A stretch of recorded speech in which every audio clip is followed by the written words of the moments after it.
Disturb করেছে আমার আব্বাকে। সে জান্নাত পর্যন্ত চলে গেছে। জান্নাতে ঢুকে ফাওয়াসওয়াসা লাহুমা, মাকেও ছাড়ে নাই। ফাওয়াসওয়াসা লাহুমা, দুজনকেই ওয়াসওয়াসা দিয়েছে। ফাআযাল্লাহুমা শাইতান, দুজনকে পদস্খলন যখন ঘটায় দিল, আল্লাহ বলেন কুলনা হাবিতু মিনহা জামিআ, যাও দুনিয়াতে চলে যাও। তাহলে শয়তান তো মনে হয় বাগাতিপাড়া চেনে না, আসতে কয় চিনে চিনে চিনে, হ্যাঁ আশপাশে ঘুরতেছে না জি। তাহলে শয়তান যদি আমার আব্বা আমার মা এই দুজনকে যদি জান্নাতের মতো এত সুরক্ষিত একটা জায়গায় ঢুকে যদি শয়তান ওয়াসওয়াসা দিতে পারে, তাহলে কি ইবলিস এলাকা চিনে না? চেনে, আসে, ওয়াসওয়াসা দেয়, অত্যন্ত সূক্ষ্মভাবে সে কাজ করে। এবং শয়তানের কিছু মার্কেটিং আছে, এই মার্কেটিং সে প্রত্যেক দিন বের হয়। এক নবীর সাথে একদিন শয়তানের দেখা। শয়তানকে বলতেছেন আল্লাহর পয়গম্বর যে তুমি যাচ্ছ কোথায়? কে মার্কেটিং করতে। কি নিয়ে যাচ্ছ? কে তিনটা জিনিস নিয়ে যাচ্ছি। কি কি নিয়ে যাচ্ছি? জুলুম। আর কি নিয়ে যাচ্ছ? কৃপণতা। আর কি নিয়ে যাচ্ছ? হিংসা। কয়টা? এই তিনটা তো আমার দেশে নাই মনে হয়। আসতে বলবেন না, আছে না নাই? যদি যদি থাকে তাহলে মার্কেটিংও কার মার্কেটিং? কার মার্কেটিং? শয়তানের। তো নবী বলতেছে তুমি এই কি বলে কৃপণতা নিয়ে যাচ্ছ কোথায়? বলতেছে এই কৃপণতা নিয়ে যাচ্ছি হলো ধনীদের মাঝে, ওরা যেন আরো কৃপণ হয়। বলুন তো বেশি কৃপণ ধনী হয় না গরিব হয়? ধনী হয়। আচ্ছা, হিংসা নিয়ে যাচ্ছ কার কাছে? বলতেছে এগুলো জ্ঞানী গুণী যারা, বুদ্ধিজীবী যারা খুব জ্ঞান রাখে, আলে মোলামা, বুদ্ধিজীবী, শিক্ষিত, শিক্ষক, সচেতন যারা, ওদের মাঝে নিয়ে যাচ্ছি যেন ওরা হিংসা করে। আছে না নাই? আসতে বলবেন না, আছে না নাই? আর জুলুম নিয়ে যাচ্ছ কার কাছে? জুলুম নিয়ে যাচ্ছি হলো শাসকদের কাছে। কাদের কাছে? তাহলে এই 16 বছর শাসকদের কাছে শয়তানের মার্কেটিং কেমন ছিল বলেন তো? কেমন ছিল বলেন তো? ভালোই ছিল। এখন একটু কমছে, একটু কমছে, জুলুম একটু কমছে, মার্কেটিং শয়তান অতটুকু করতে পারছে না, একটু দমে আছে। সম্মানিত ভাইয়েরা, জুলুম কম হয়নি, কিছু কথা তো বলতেই হবে আমাদের, যেহেতু মঞ্চ আমাদেরকে উঠতে দেয়নি, যে কিছু কথা বলতে হবেই তো, পছন্দ না হলেও বলতে হবে। আমাদেরকে শান্তিতে থাকতে দেয়নি, দেশ চালিয়েছে ওরা আর জেল খাটাইছে আমাদের, ঠিক কিনা? আমি নিজেও জেলে ছিলাম 18 সালে।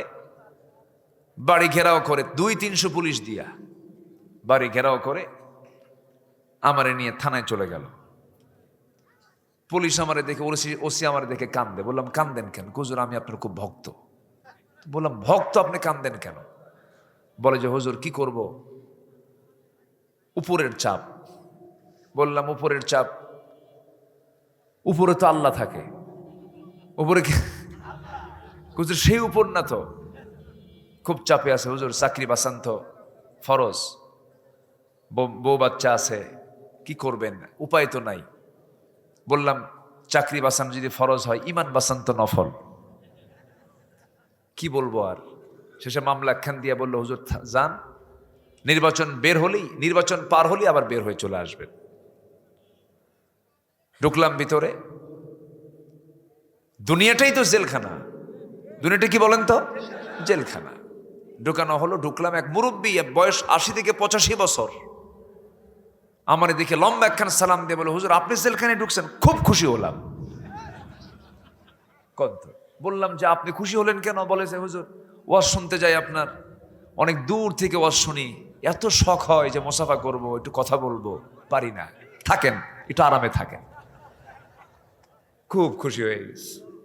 সম্মানিত ভাইয়েরা, বললাম চাচা আপনি কেন জেলখানে নাতিপুতি থুইয়া? কে বাবা বোমা হামলা, বোমা হামলা, মানে ওনার নামে দিছে কি কি মামলা?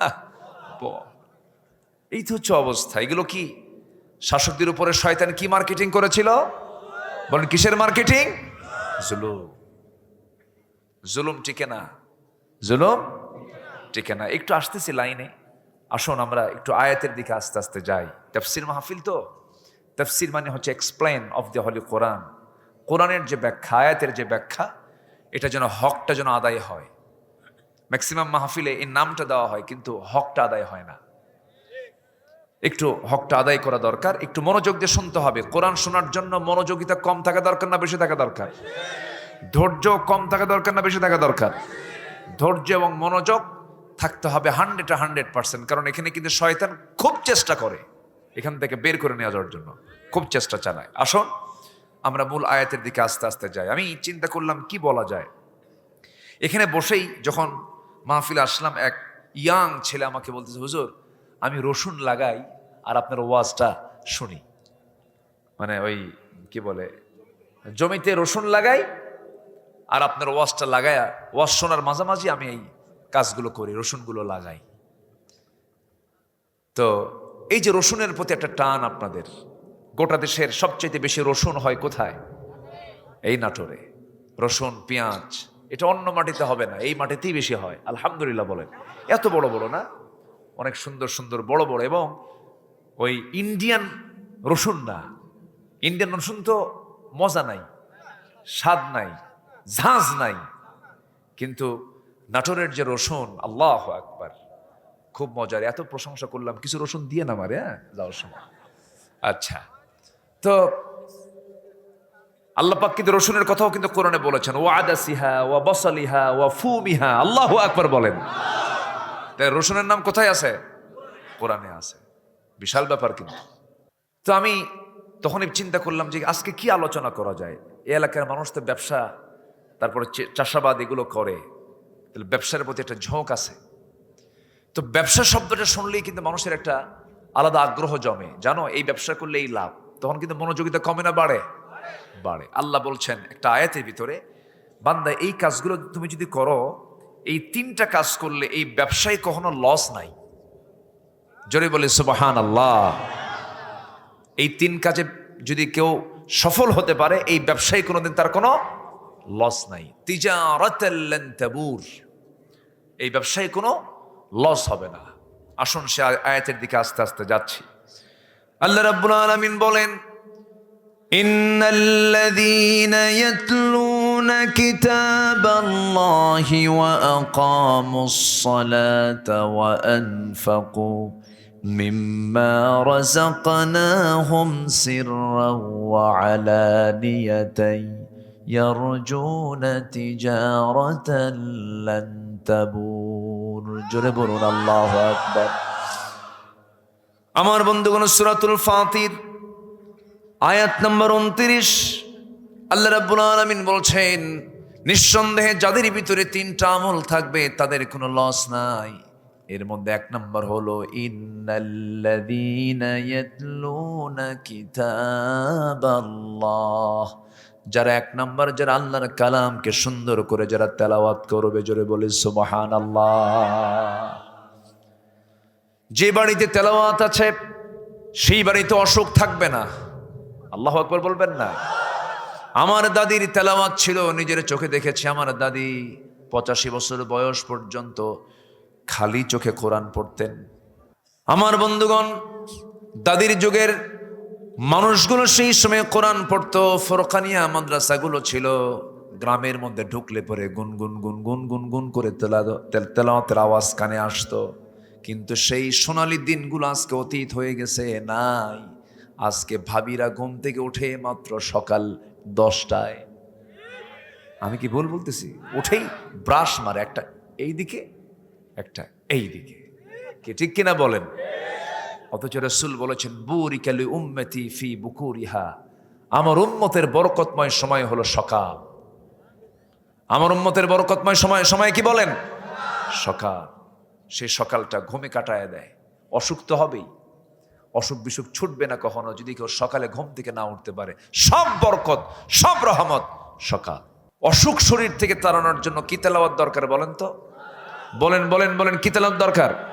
আল্লাহ রাব্বুল আলামিন বলেন, وَنُنَزِّلُ مِنَ الْقُرْآنِ مَا هُوَ شِفَاءٌ وَرَحْمَةٌ। কোরআন নাজিল করেছি তোমাদের উপরে, এটাকে শেফা করে দিয়েছি, আরোগ্য করে দিয়েছি, রহমত করে দিয়েছি। সকল রোগের শেফা হলো এই কোরআন। যদি কোনো বান্দা ইখলাসের সাথে যদি সূরা ফাতিহা পড়ে, হয়তো পানিতে একটু দম করে ফোঁ দিয়ে যদি সেই পানি পান করে, একমাত্র মৃত্যু রোগ ছাড়া সমস্ত রোগের ঔষধ আল্লাহ পাক এই সূরার মধ্যে রেখে দিয়েছে। ছোটবেলায় মা পাঠাতো হুজুরের কাছে, যেতাম, একটু ফোঁটু দিয়ে নিয়ে আসতাম। যেই মাথা নিচু করে বলতাম, হুজুর একটু মাথায় ফোঁ দিয়ে দেন। কিন্তু হুজুর খুব চালাকি করতো, আস্তে আস্তে পড়তো, জোরে জোরে বলতো না। তো পরে বড় হয়ে চিন্তা করে দেখলাম, না, হুজুর চালাকির কারণ আছে। হুজুর যেটা পড়তো সেটা আমারও জানা আছে। তার নাম হলো সূরা ফাতিহা। তার নাম কি? সূরা ফাতিহা। সম্মানিত ভাইয়েরা, আজকে সেই তেলাওয়াত কমে গেছে, নাই। কোরআন তেলাওয়াতের প্রচলন আজকে একদম নিম্নের কোঠায়, নাই বললেই চলে। বাড়িতে বাড়িতে কোরআন তেলাওয়াত হয় না, অথচ নাটকের আসর বসে, সিনেমার আসর বসে। মায়েরা আছে নাকি মাহফিলে?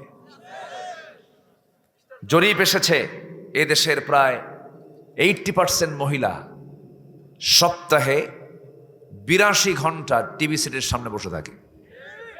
এটা জরিপে আমি দেখেছি। এটা আমি কি মিথ্যা বললাম বলেন তো? তারা কম দেখে না বেশি দেখে?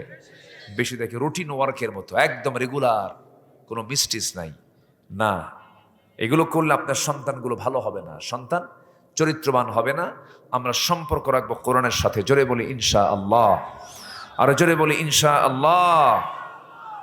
কোরআন শুধু তেলাওয়াতের জন্য যে না, তা না। কোরআনকে বুঝতে হবে, কোরআনকে জানতে হবে। তিলাওয়াত, কিরাআত, দিরাসাত, তাদাব্বুর সব থাকতে হবে। সম্মানিত বন্ধুগণ, আজকে দিন যত যাচ্ছে কোরআন বোঝা জানা তত সহজ হয়ে যাচ্ছে। জোরে বলি সুবহানাল্লাহ। আজ থেকে 100 বছর আগে যে ব্যাখ্যা ছিল না, সেই ব্যাখ্যা আজকে সায়েন্স ডেভেলপ হওয়ার কারণে কোরআন আরো সুন্দর করে মানুষের সামনে উপস্থাপিত হচ্ছে। আল্লাহু আকবার বলে। যেমন ধরেন, আল্লাহ পাক বহু উদাহরণ দিয়েছেন। যেমন এক জায়গায় আল্লাহ পাক মশার প্রসঙ্গ টেনেছেন। কিসের প্রসঙ্গ টেনেছেন? মশা। তো কাফের মুশরিকরা বলল, কোরআনের মতো কিতাবে আবার মশার কথা দেওয়ার, মশার উদাহরণ দেওয়ার কি দরকার ছিল? মাযা আরাদাল্লাহু বিহাদা মাসালা, কি দরকার ছিল? এরকম করে তারা প্রশ্ন করলো। কিন্তু আল্লাহ যা বলেছেন কোরআনে, একটা ওয়ার্ডও, একটা হরফও বান্দার জন্য অতিরিক্ত করে নাজিল করেননি। সব এসেনশিয়াল, সব জরুরি। ঠিক কিনা বলেন? সব জরুরি। আল্লাহ রাব্বুল আলামিন এখানে মশার দৃষ্টান্ত দিয়েছেন। যারা ঈমানদার তারা এর মধ্যে সত্যতা খুঁজে পেয়েছে, আর কাফেররা প্রশ্ন করেছে কি দরকার ছিল এই সমস্ত মিসালগুলো দেওয়ার। মশা, এই মশাটাকে আমরা যদিও ছোট চোখে দেখছি, এখন আমি প্রশ্ন করব আমার ভাইয়েরা, মশারি যে টাঙ্গায়, এটা মশা টাঙ্গায় না মানুষ টাঙ্গায়? কারা টাঙ্গায় বলেন? মানুষ।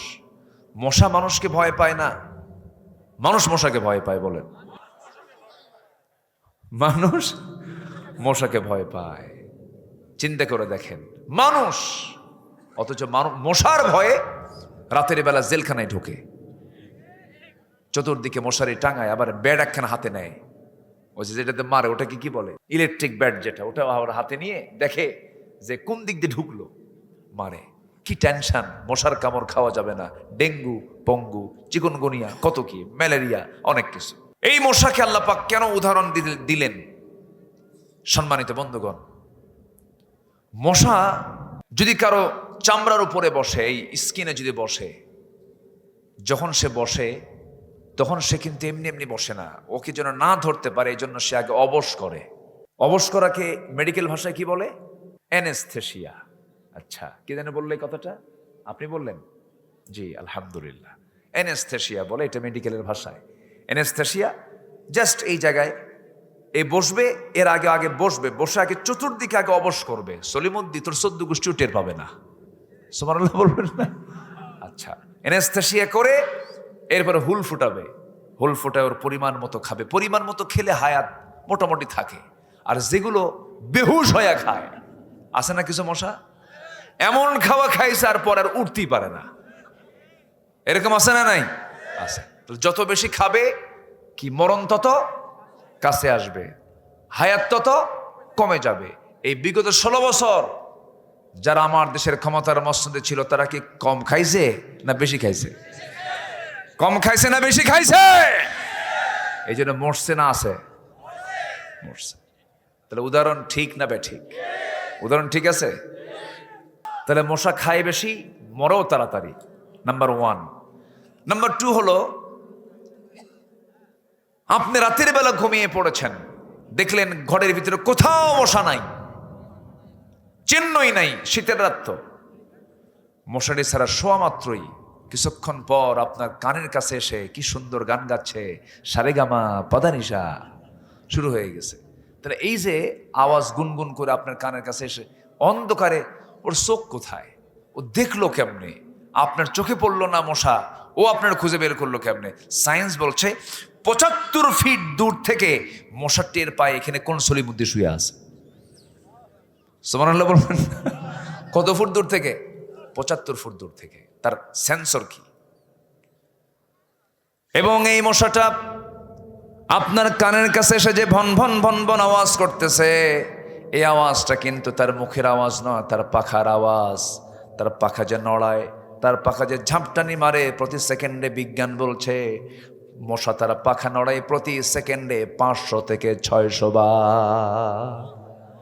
500 থেকে 600 বার। পৃথিবীতে আজ পর্যন্ত কোনো মেশিন আবিষ্কার হয়নি যা মশার পাখার মতো এত দ্রুত নড়তে পারে, ঘুরতে পারে। আল্লাহু আকবার বলবেন না? তাহলে এখন কন্ত মশার উদাহরণকে আল্লাহ দিতে ভুল করেছেন? আমার বন্ধুগণ, নাম্বার 4 হলো এই মশার কামড় খেয়ে একজন কাফের, তার ব্রেন পর্যন্ত ন্যাংরা মশা পৌঁছে গিয়ে তাকে কামড়ায় কামড়ায় শেষ করে দিয়েছে। সেই কাফেরটার নাম কি বলুন? আসতে বলবেন না। সেই কাফেরটার নাম কি? নমরুদ। এরকম করে আল্লাহ রাব্বুল আলামিন বহু মিসাল দিয়েছেন। আল্লাহ তাআলা মাকড়সা নামে একটা সূরা নাজিল করেছেন, সূরাতুল আনকাবুত। সূরাতুল আনকাবুত। যারা আল্লাহকে বন্ধু না বানায়া অন্য কাউকে বন্ধু বানাবে, তাদের দৃষ্টান্ত হলো মাকড়সার মতো। আল্লাহ রাব্বুল আলামিন সুন্দর করে বলছেন, মাসালুল্লাযীনা ইত্তাখাযু মিন দুনিল্লাহি আউলিয়া কামাসালিল আনকাবুত ইত্তাখাযাত বাইতান ওয়া ইন্না আওহানাল বুয়ুতি লাবাইতুল আনকাবুত লাউ কানু ইয়ালামুন। জোরে বলুন আল্লাহু আকবার। আল্লাহ রাব্বুল আলামিন বলেন, যারা আমি আল্লাহ আমাকে গার্ডিয়ান না মনে করে, অভিভাবক না মনে করে অন্য কাউকে গার্ডিয়ান মনে করবে, অলি মনে করবে, অভিভাবক মনে করবে, তাদের দৃষ্টান্ত হলো মাকড়সার মতো। কার মতো বলেন? মাকড়সা। মাকড়সার ঘর বাড়ি কার? ঘরের বাড়ির ভিতরে। বলেন বলেন বলেন। আমাদের ঘর বাড়ির ভিতরেই তার ঘর বাড়ি, কিন্তু এত দুর্বল ঘর বাড়ি, শুধু একটা ঠোকা মারলেই পড়ে যায়, ভেঙ্গে যায়, চুরমার হয়ে যায় তার দুর্বল ঘর। এখানে একটা ব্যাখ্যা আছে, সায়েন্টিফিক ব্যাখ্যা আছে। আমার বন্ধুগণ, এই যে মাকড়সা, পুরুষ এবং স্ত্রী মাকড়সা রয়েছে, আমার বন্ধুগণ, এর মধ্যে বহু প্রজাতি রয়েছে। এর মধ্যে একটা প্রজাতি হলো ওই মাকড়সাগুলো স্বামী এবং স্ত্রী যখন যৌন মিলনে মিলিত হয়, ইন্টারকোর্স যখন কমপ্লিট হয়ে যায়, স্ত্রী মাকড়সা প্রচণ্ড ক্ষুধার্ত হয়ে যায়, প্রচণ্ড সে ক্রেজি হয়ে যায়, রাগান্বিত হয়ে যায়, ক্ষুধার যন্ত্রণায় ছটফট করতে করতে সহ্য করতে না পেরে ক্ষুধা, সে তার স্বামীকে কামড় মেরে মেরে ফেলে, তার স্বামীকে খেয়ে ফেলে। চিন্তা করছেন আপনি? তাহলে আল্লাহ যে বলছেন যারা আল্লাহকে বাদ দিয়ে অন্য কাউকে অভিভাবক মনে করবে, তাদের দৃষ্টান্ত হলো মাকড়সার মতো। অর্থাৎ মাকড়সার সংসারটা এমন সংসার, বউ স্বামীকে খাইয়া ফেলে, বউ স্বামীকে খাইয়া ফেলে। তাহলে আল্লাহ পাক কত আগে এই দৃষ্টান্ত দিলেন, আজকে সায়েন্স ব্যাখ্যা বের করে কি সুন্দর ব্যাখ্যা করে কোরআনের অর্থকে আরো উজ্জ্বল করে দিয়েছে। আল্লাহু আকবার বলেন। সম্মানিত ভাইয়েরা, সম্মানিত বন্ধুগণ, আমরা কোরআনের সাথে সময় দেব বেশি। জোরে বলি ইনশাআল্লাহ, জোরে বলি ইনশাআল্লাহ। সাইয়েদনা ওমর ফারুকের নাম শুনছেন না সবাই? কয় নাম্বার খলিফা? বলেন কয় নাম্বার খলিফা? উনি কি আগে মুসলমান ছিলেন? রাসূলকে কি মহব্বত করতে গেছেন না মারতে গেছেন? চিন্তা করুন কি আইডিয়া তার ছিল। রাসূলকে মারার সিদ্ধান্ত যে লোকটা নেয়, কি হতে পারে? তিনি হয়ে গেলেন ইসলামের দ্বিতীয় খলিফা। বহুদিন আগে এক মাহফিলে বললাম, ওমরে ফারুককে চিনেন কে? সামনে থেকে ছোট্ট একটা বাচ্চা দাঁড়ায় বলে, হুজুর আমি চিনি। কে? আমাদের বাড়ির দোতলায় ভাড়া থাকে। বুঝলেন? তো বললাম, আব্বু তুমি 100-তে 100 পাইছো, কারণ তোমার বুদ্ধি যদ্দূর উত্তরও তদ্দূর। সাইয়েদনা ওমর ফারুক রাদিয়াল্লাহু তাআলা সাধারণ কোনো মানুষ ছিলেন না, অসাধারণ হয়ে গিয়েছেন। কিসের কারণে? কোরআন তেলাওয়াতের কারণে। কোরআন তেলাওয়াত করেছেন, কোরআন তেলাওয়াত শুনেছেন তিনি। আমার বন্ধুগণ, আমর ইবনে হিশাম ঘোষণা করে দিল ওরফে আবু জেহেল। আমর ইবনে হিশাম ওরফে আবু জেহেল ঘোষণা করলো, কে আছো মুহাম্মদ বিন আব্দুল্লাহকে দুনিয়া থেকে বিদায় করে দেবে? কেউ সাহস পায় না। খাত্তাবের ছেলে ওমর, 2 ওমর, আবু জেহেলের নামও আমর, এনার নামও ওমর। সঙ্গে সঙ্গে ওমর ইবনে খাত্তাব বললেন, আবু জেহেল চিন্তা করো না, এই সিদ্ধান্ত আমি নিলাম, আমি তাকে মেরে ফেলবো। নাঙ্গা তরবারি নিয়ে বের হয়ে গেছেন ওমর ফারুক রাদিয়াল্লাহু তাআলা রাসূলকে মারার জন্য। কিন্তু তিনি যখন নবীর দরবারের দিকে রওনা করলেন, একজন সাহাবী বলে ফেলেন, ওমর তুমি কোথায় যাও? তোমাদের নবীকে দুনিয়া থেকে বিদায় করার জন্য যাচ্ছে। তুমি কি জানো তোমার বোন ভগ্নিপতি সহ কালিমা পড়ে মুসলমান হয়ে গেছে? এই একটা কৌশল করলেন, লাইনটা চেঞ্জ করে দিলেন। ওমরে ফারুক আগে বোনের বাড়ির দিকে রওনা করলেন, এদিকে দৌড় মেরে গিয়ে রাসূলকে বলছেন, হুজুর ওমর আসতেছে নাঙ্গা তরবারি নিয়ে আপনাকে মেরে ফেলার জন্য। রাসূল বলছেন, সাহাবীরা টেনশন করো না, ওমরের দিলটা আল্লাহ রাব্বুল আলামিন কোরআনের জন্য কবুল করে নিয়েছে। জোরে বলে সুবহানাল্লাহ। কোরআন এটা যে কত বড় মহা উপহার আল্লাহর পক্ষ থেকে, কোরআনটার সঙ্গে আমরা সম্পর্ক রাখবো। জোরে বলে ইনশাআল্লাহ। তাতে কোনো লস মনে আছে কিনা আপনাদের? সূরা ফাতির 29 নম্বর আয়াত, 3 কাজে লস নাই, এর মধ্যে 1 নম্বর আলোচনা শুরু হয়ে গেছে। কিন্তু একটু কান লাগাবেন সবাই, একটু মনোযোগ দিয়ে শুনবেন। আমার বন্ধুগণ, সাইয়েদনা ওমর ফারুক রাদিয়াল্লাহু তাআলা আনহু দরজার কাছে গিয়ে নক করলেন। নক করার আগেই তিনি ভিতর থেকে কিছু আশ্চর্যজনক কিছু আয়াত তার কানে চলে আসলো। আয়াতগুলো শুনলেন, দিলটা নরম হলো, কিন্তু রাগ তো কমে নাই। দরজা খোলার সঙ্গে সঙ্গে বোনকে চপেটাঘাত করে জমিনে ফেলে দিলেন। বোন মার খেয়ে রক্তাক্ত হয়ে বলছে, ভাই রে, তোমার দেহে যার রক্ত, আমার দেহ সেই পিতার রক্ত, তুমি সেই পিতার সন্তান, আমি যে পিতার সন্তান। আজকে তুমি যদি আমাকে মারতে মারতে দুনিয়া থেকে বিদায়ও করে দাও, আমি যে আল্লাহর কালামের মজা পেয়েছি, দিনের যে মজা পেয়েছি, আল্লাহর দিন থেকে 1 চুল পরিমাণ আমি তোমার বোন কখনো নড়বো না। জোরে কোন সুবহানাল্লাহ। ওমর ফারুক মনে মনে চিন্তা করে, হারে কি চেতনা লালন করেছে, ভাইয়ের সম্পর্ক ছিন্ন করতে চায়। কি যেন শুনলাম, চট করে বলা হলো, হে আমার বোন শোনো, কি তেলাওয়াত করতেছিল তোমরা, আমারে দাও তো দেখি। লুকিয়ে থাকা তার ভগ্নিপতি চট করে আড়াল থেকে বের হয়ে এসে বলতেছে, ও ওমর, তোমার জন্য রাসূল গতকালকে দোয়া করেছেন, মনে হয় তোমার জন্য আল্লাহ পাক দিলটা নরম করে দিয়েছেন, আল্লাহ পাক তোমার জন্য কবুল করে নিয়েছেন। যখন তার সামনে সূরা তাহা দেওয়া হলো, সূরা তাহা পড়ছেন, একটা করে আয়াত পড়ছেন, ওমর ফারুক কাঁদতেছেন। তাহা মা আনজালনা আলাইকাল কুরআনা লিতাশকা। এই আয়াত যখন পড়তেছিলেন, চোখের পানিতে তার গাল ভিজে যাচ্ছিল। ওমর ফারুকের তরবারি থরথর করে কাঁপতে কাঁপতে পড়ে যাচ্ছিল, আর বলতেছে, আমার বোন, আমি আজকে কি শুনলাম, এমন সুন্দর কথা আমার জীবনেও আমি কোনোদিন শুনি নাই। জোরে বলে সুবহানাল্লাহ। ইন্নাল্লাযীনা ইয়াতলুনা কিতাবাল্লাহ।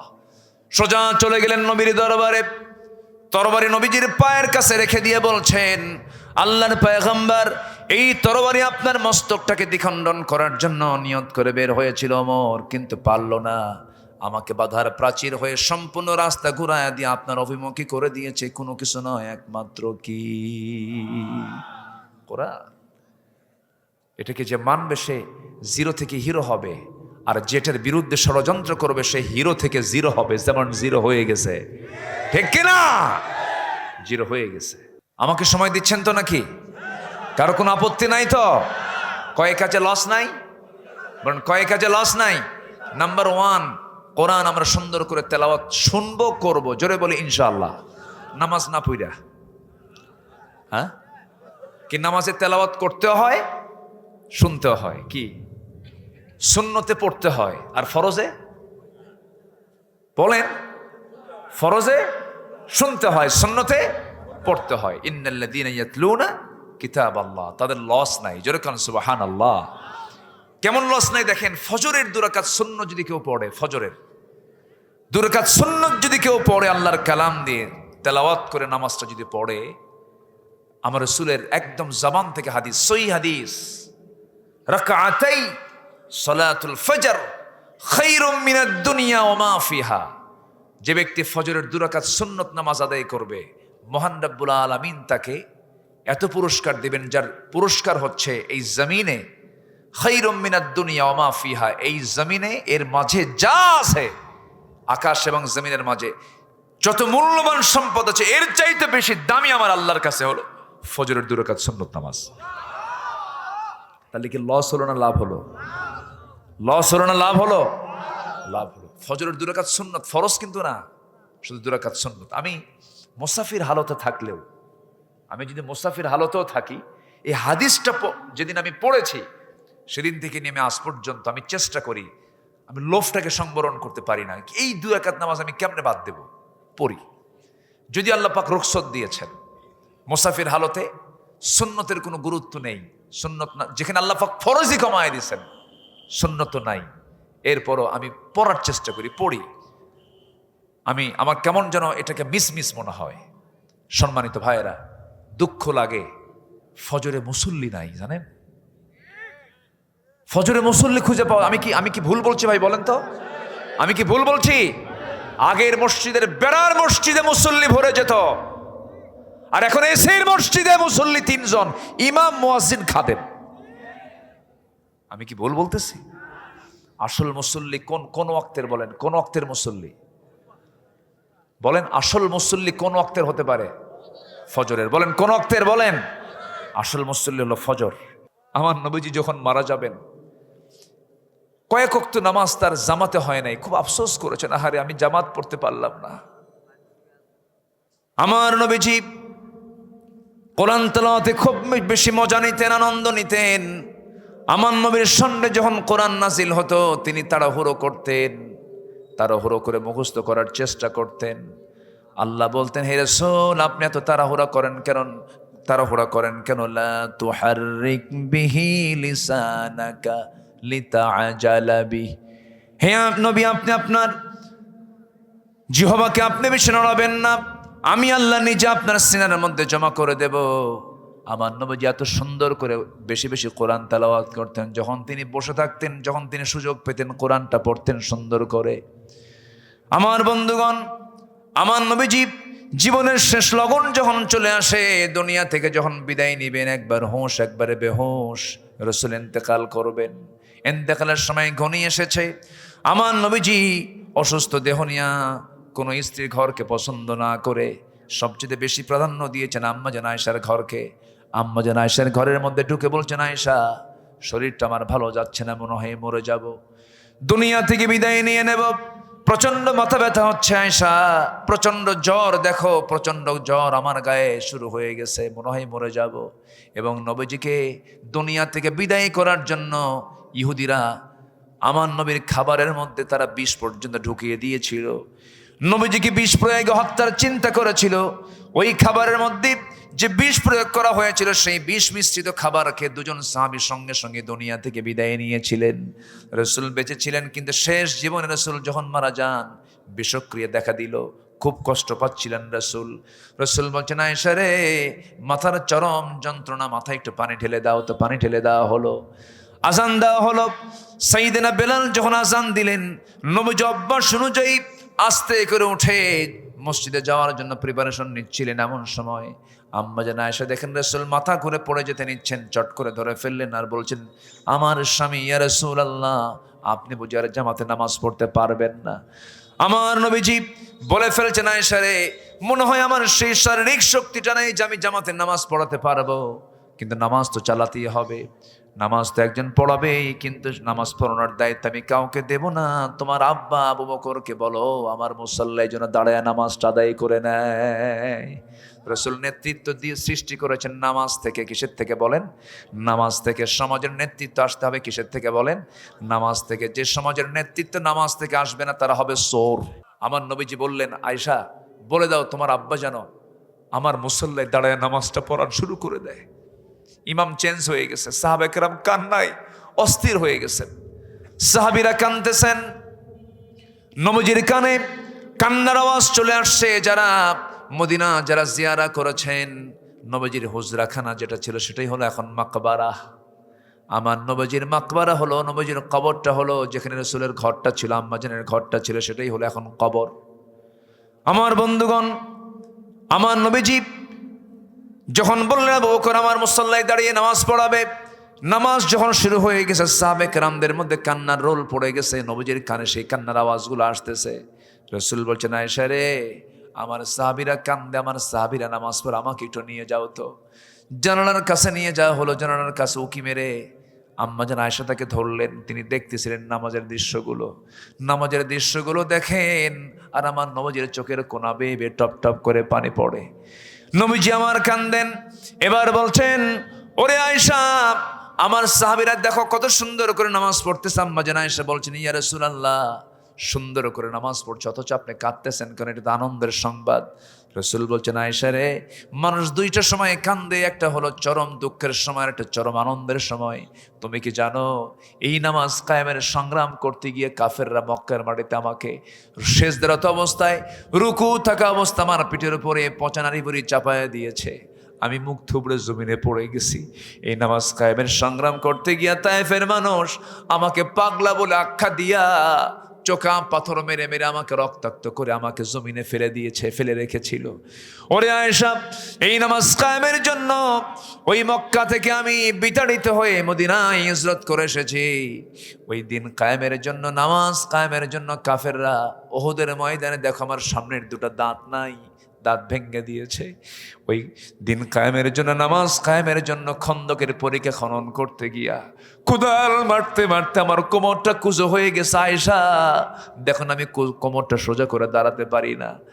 ওরে আয়েশা, যেই নামাজ কায়েমের জন্য আমার কোমর গেল, দাঁত গেল, গোটা শরীরে ক্ষত বিক্ষত চিহ্ন, যেই দিন কায়েমের জন্য, নামাজ কায়েমের জন্য এতগুলো রক্ত আমার ঝরাতে হলো, সেই নামাজ আজকে রাষ্ট্রীয় পর্যায়ে কায়েম হয়ে গেছে। আয়েশা, এই চরম আনন্দ আমাকে দারুণ কাঁদাচ্ছে, আনন্দের কান্না আমি কাঁদতেছি।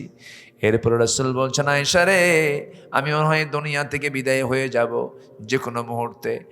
আমার নবীজি তার কাছ থেকে বিদায়ের শেষ মুহূর্তে একটা হাদিস বর্ণনা করলেন, আয়েশা, আমার বুঝি বিদায় লগন চলে এসেছে, আমি মরে যাব।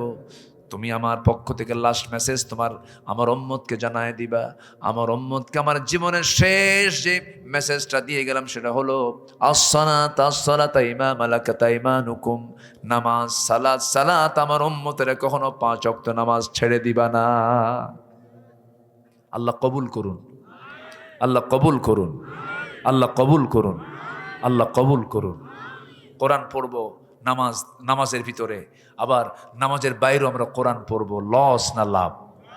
লস না লাভ? লাভ। কষ্ট দিচ্ছি আপনাদের? আলোচনা চালাই, জোরে বলি ইনশাআল্লাহ। আল্লাহ আমাকে কি দেননি ভাই বলেন তো? সবই তো দিয়েছেন, কিন্তু আমরা আল্লাহকে কিছু দিতে চাই না, নামাজ পড়তে চাই না। 24 ঘন্টা সময় দিলেন, আমাদের এই দেহে কত কি দিয়েছেন। কোথাও যাওয়া লাগবে না, শুধু মাথা থেকে পা পর্যন্ত একটু চিন্তা করে দেখবেন কি দেননি আল্লাহ, সব দিয়ে দিয়েছেন। আমাদের দেহে যে ডিএনএটা আছে, এই ডিএনএর দৈর্ঘ্য হচ্ছে 2000 কিলোমিটার, 2000 কোটি কিলোমিটার, 2000 কোটি কিলোমিটার। পৃথিবী থেকে সূর্য পর্যন্ত 50 বারেরও বেশি বার আসা যাওয়া করা যাবে। এত বিশাল হচ্ছে আমাদের একটা মানুষের ডিএনএ। আল্লাহু আকবার বলেন। সম্মানিত ভাইরা, আমাদের দেহে যে কোষ আছে, এই কোষের সংখ্যা হলো প্রায় 37.2 ট্রিলিয়ন। আল্লাহু আকবার বলবেন না? আরো জোরে বলে আল্লাহু আকবার। যে সেন্সরি রিসেপ্টর আছে তা হলো 110 মিলিয়ন। লোহিত রক্তকণিকা আরবিসি আছে হচ্ছে 30 ট্রিলিয়ন।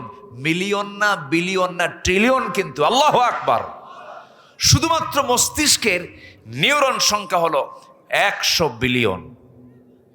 100 বিলিয়ন। সম্মানিত ভাইয়েরা, দেহের মোট ব্লাড ভেসেল আছে হচ্ছে 42 বিলিয়ন, যা 97 কিলোমিটার লম্বা। সামান্য ইয়ারফোনের 1.5 হাত তার, এরকম একটা ইয়ারফোন পকেটে থোয়ার পর আধা ঘন্টা পর বের করলে 4-5 প্যাঁচ লেগে যায়, সোজা হয় না। আর 97,000 কিলোমিটার লম্বা ব্লাড ভেসেল করেছেন, কোনোদিন প্যাঁচ লাগে না। তাও এই দেহের মধ্যে কে দিয়েছেন? আসতে বলবেন না, কে দিয়েছেন? এরপরও বান্দাকে আল্লাহ আমার দেখে না, আল্লাহর চোখ কানা হয়ে গেছে। যেরকম নাউজুবিল্লাহ। আমাকে দেখেন কে? আসতে আমাকে দেখেন কে? আমাকে শোনেন কে? আমাকে জানেন কে? আমাকে বেশি বুঝেন কে? সে আল্লাহর কাছে আমরা সবার আগে আল্লাহর হকটা আমরা আদায় করব। জোরে বলি ইনশাআল্লাহ। মেয়েদের তাই, আল্লাহু আকবার। আমার মা, আপনি জানেন আপনার জন্য জান্নাতটা কত সহজ, কিন্তু আফসোস লাগে কি জানেন? মেয়েরা বেশি জাহান্নামে চলে যাবে, মেয়েরা বেশি জাহান্নামে, অথচ তাদের জন্য জান্নাতটা খুব সহজ ছিল। আলোচনা চালাবো, জোরে বলি ইনশাআল্লাহ। অতএব যে যে দলই করেন, সবার কাছে আমার আহ্বান, দল যেটা করেন আমি শুধু এতটুকুন বলবো, যে দলের নামের সাথে ইসলাম নাই সেই দল করা হারাম, ঠিক কিনা?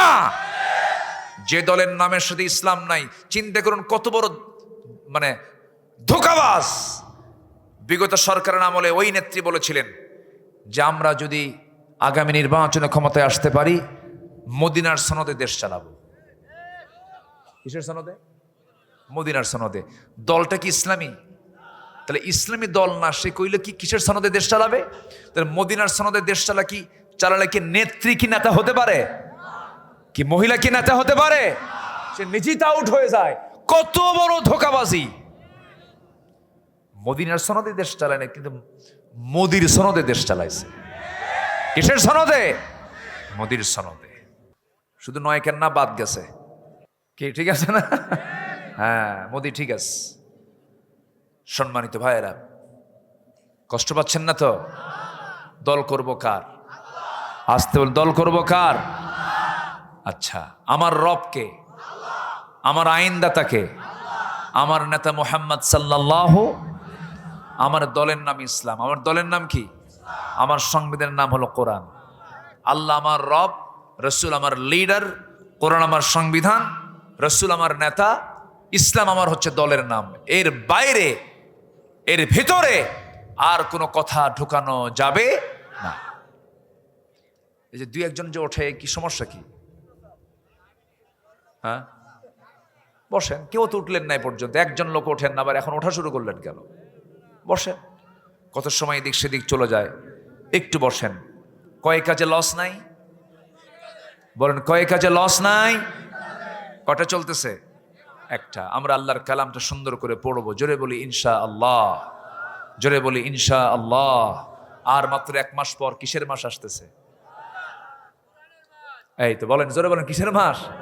কি সুন্দর করে বললো, তাই না? আমি যেটা শুনতে চাইছি ওটাই শোনায় দিছে। কিন্তু আর মাত্র 1 মাস পর কিসের মাস আসতেছে?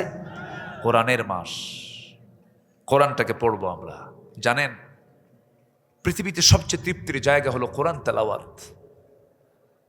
যখন কেউ কোরআনের অর্থ বোঝে, তার কাছে পৃথিবীর সবচেয়ে আনন্দের জায়গা হলো কোরআন তেলাওয়াত।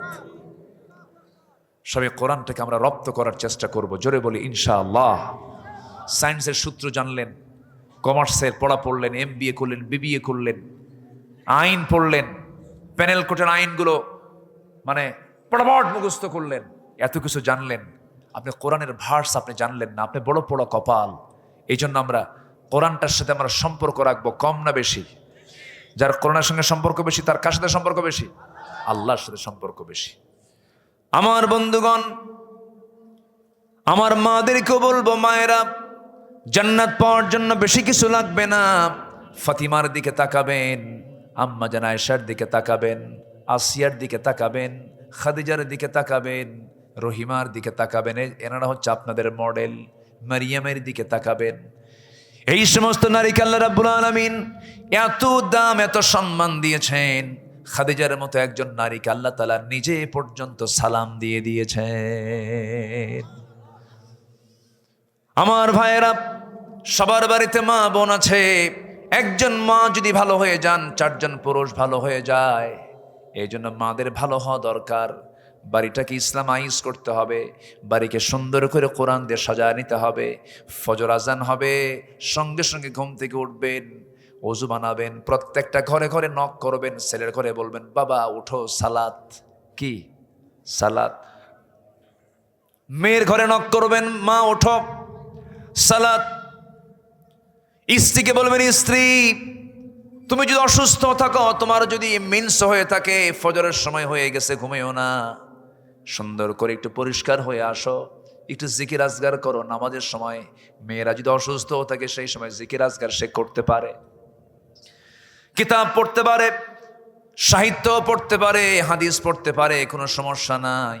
কিন্তু মেয়েদের একটা সমস্যা হলো, মেয়েদের যদি অসুখ হয়, মেয়েরা 3 দিন থেকে 10 দিন পর্যন্ত নামাজ পড়তে পারবেন না। এটা আল্লাহ পাক মানাই করে দিয়েছেন, তোমাদের নামাজের কোনো দরকার নাই। কিন্তু মেয়েরা সেই 10 দিন ঠেলতে ঠেলতে 20 দিন পর্যন্ত নিয়ে যায়। দেখেন পিছনে একজন হাসতেছে, কি ঠিক আছে না?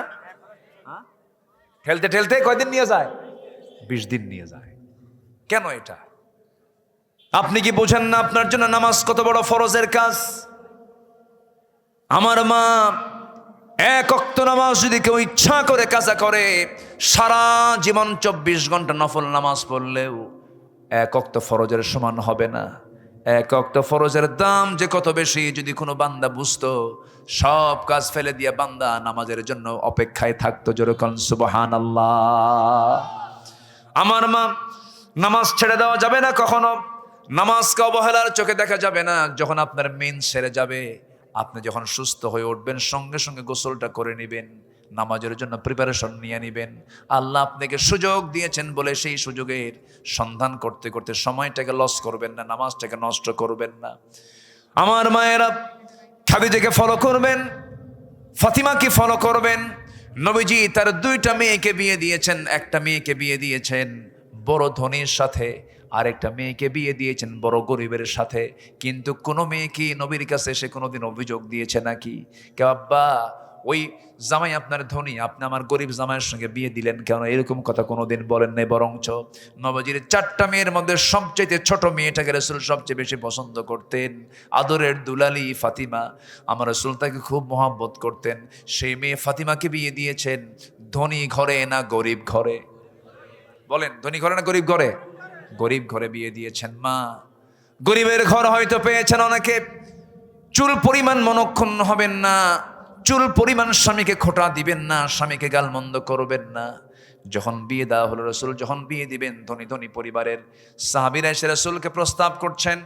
রাসূল বললেন না, আমি তোমাদের কাউকে পছন্দ করি না, আমি যাকে পছন্দ করেছি সে তো আমার সামনে এখন আসে নাই। সবার শেষে সাইয়েদনা আলী নবীর সামনে এসে দাঁড়ালেন। রাসূল বলছেন, আলী তুমি কিছু বলবা নাকি? কি যে বলবো নিজেও জানি না। তুমি কি আমার মেয়েকে বিয়ে করবা নাকি? হুজুর দিলে করা যায়। রাসূল বলছেন, কিছু আছে নাকি? হুজুর কিচ্ছু তো নাই, ঘর নাই, বাড়ি নেই, আর কিচ্ছু থাকবে? কি থাকবে তোমার কাছে? কি আছে? এই যে তরবারি, এই যে ঢাল। রাসূল বললেন, তরবারি যুদ্ধে লাগবে, কিন্তু ঢাল ছাড়াও যুদ্ধ করা যায়। ঢালটা বিক্রি করে আসো, এই ঢাল বেচার টাকাই হবে আমার মেয়ের বিয়ের মহরানা। আল্লাহু আকবার বলেন। সামান্য কিছু মহরানা দিয়ে বিয়ের ব্যবস্থা রাসূল করেছেন। আর এখনকার মেয়ের বাপরা ছায়া থাকে 20 লাখ টাকা মহরানা ধার্য করিয়া। ডাকাত ডাকাত কি ডাকাতি তো এটা। এটা কেন করবেন আপনি? ছেলের যে সামর্থ্য থাকবে সেটা সে করবে। যুবকরা তোমার একটু আওয়াজ দাও না কেন? তোমার পক্ষে এত কই, কিছু কও না তুমি।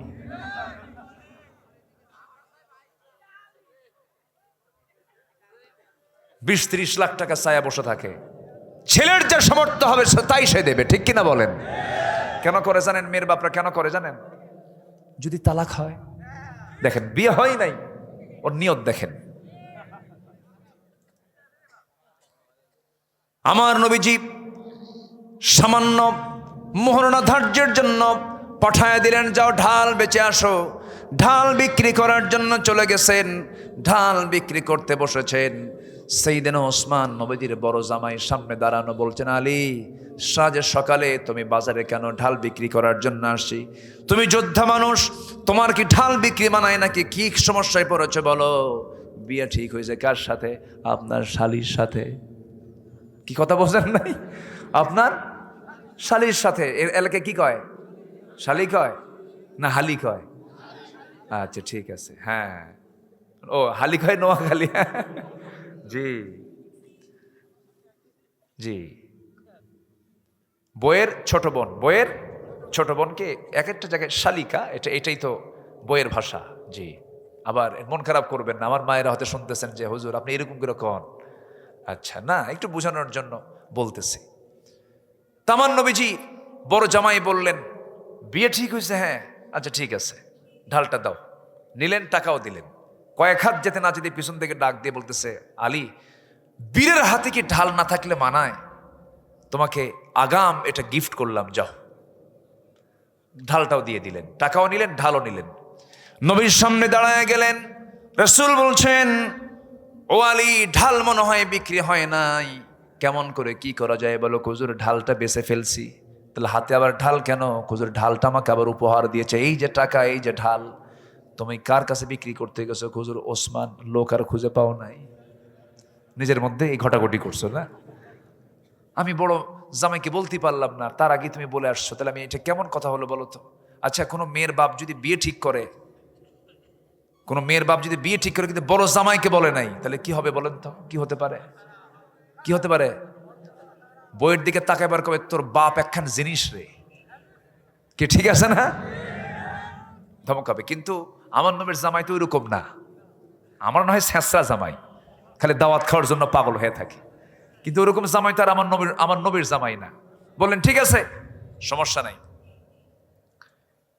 যাও, তোমার জন্য দোয়া করে দিই। ওসমান তার জন্য দোয়া করে দিলেন।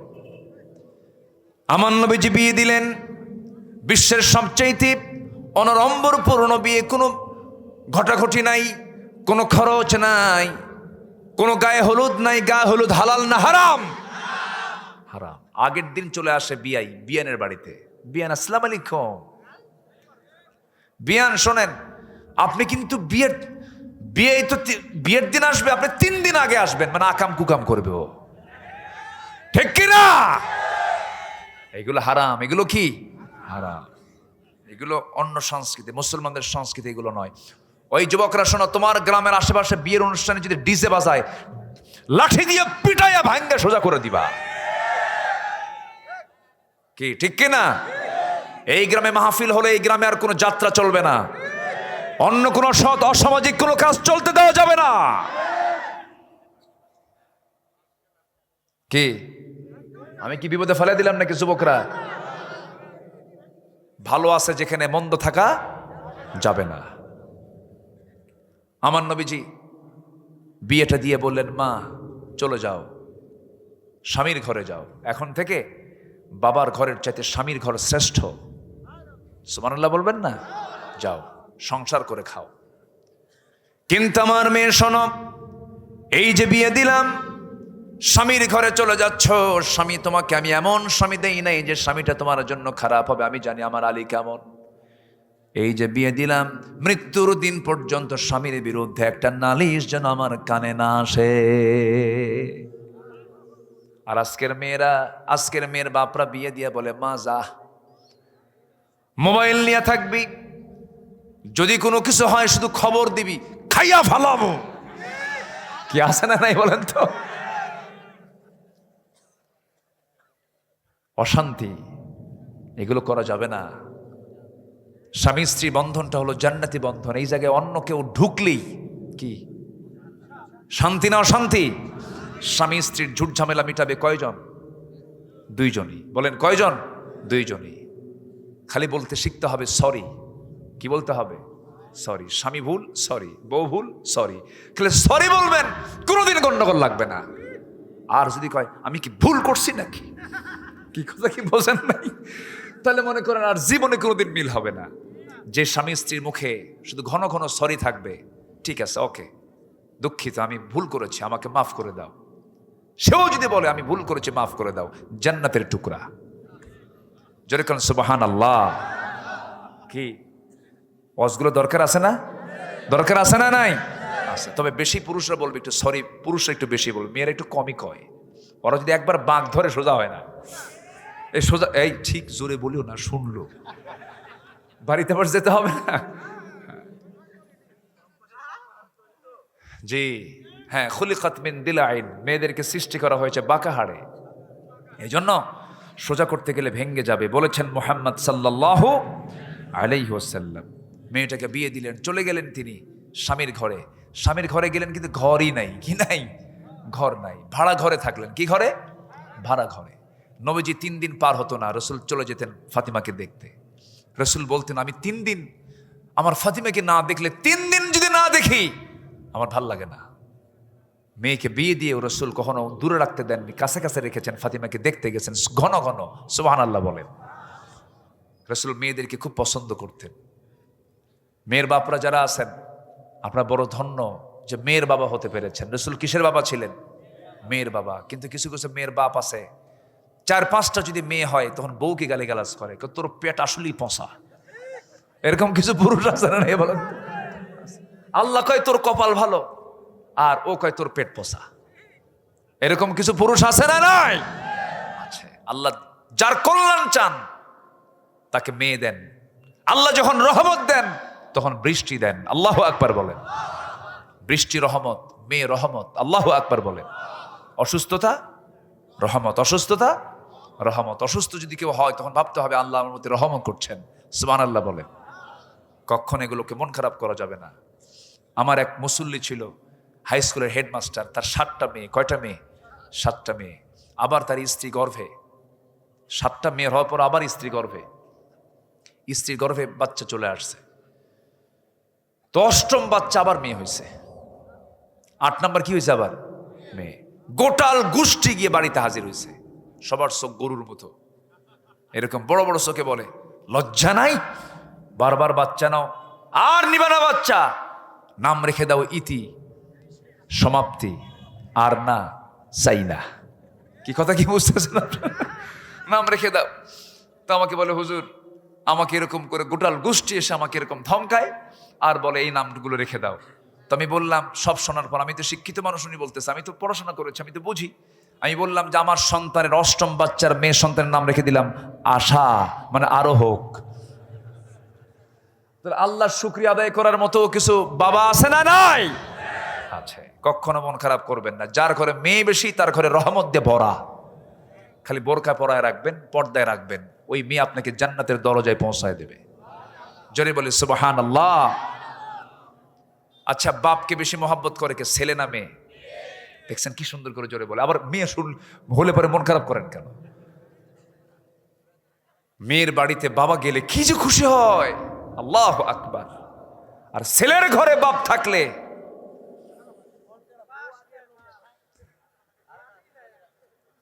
কি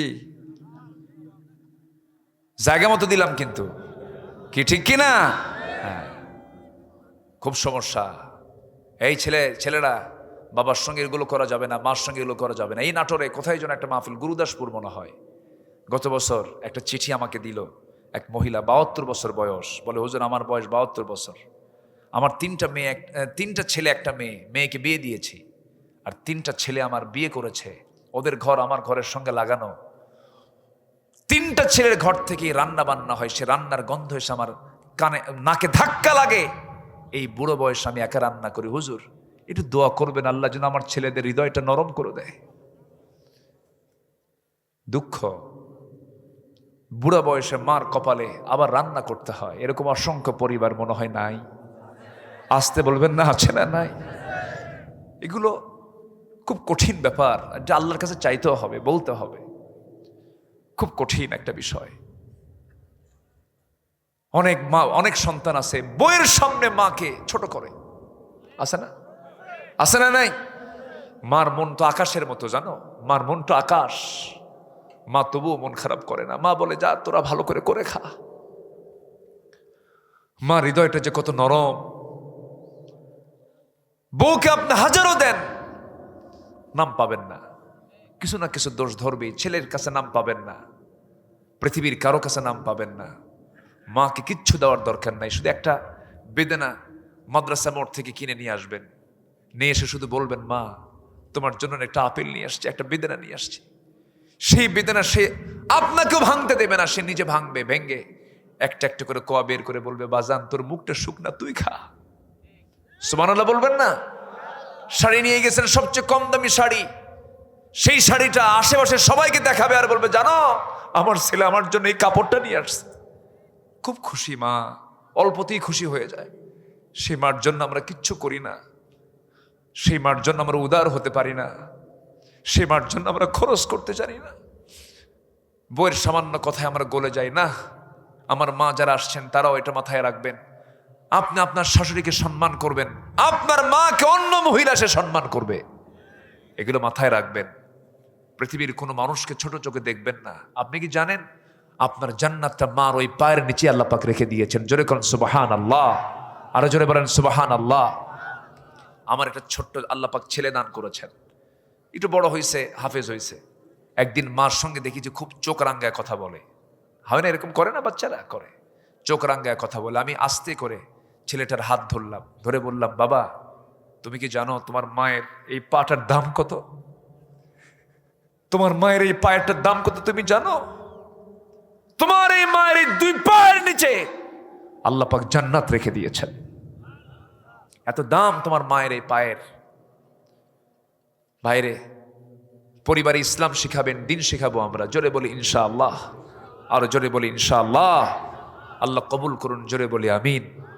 আমার মা নামাজ পড়বেন, পর্দায় থাকার চেষ্টা করবেন, দিন মানবেন, কোরআনটাকে ফলো করবেন, গোটাল বাড়িটাকে কোরআন দিয়ে সাজায় ফেলবেন। ছেলেকে বলবেন, বাবা আজকে তোমার চোখ দিয়া, কান দিয়া আর অন্তর দিয়ে কি কি গুনাহ করছো কও। বুঝেন নাই? রাতের বেলা খবর নেবেন, তুমি আজকে তোমার চোখ দিয়া, কান দিয়া আর অন্তর দিয়ে কি গুনাহ করছো কও। ইন্নাস সামআ ওয়াল বাসরা ওয়াল ফুআদা কুল্লু উলাইকা কানা আনহু মাসউলা। বলবেন, বাবা আজকে কি হাদিস পড়েছো? না। আজকে কি কোরআন পড়েছো? না। তুমি কি আজকে নামাজ 5 ওয়াক্ত নিয়মিতভাবে সময় মতো পড়েছো? আব্বা পড়ছি, কিন্তু নিয়মিত হয় নাই, কালকের থেকে নিয়মিত করবা।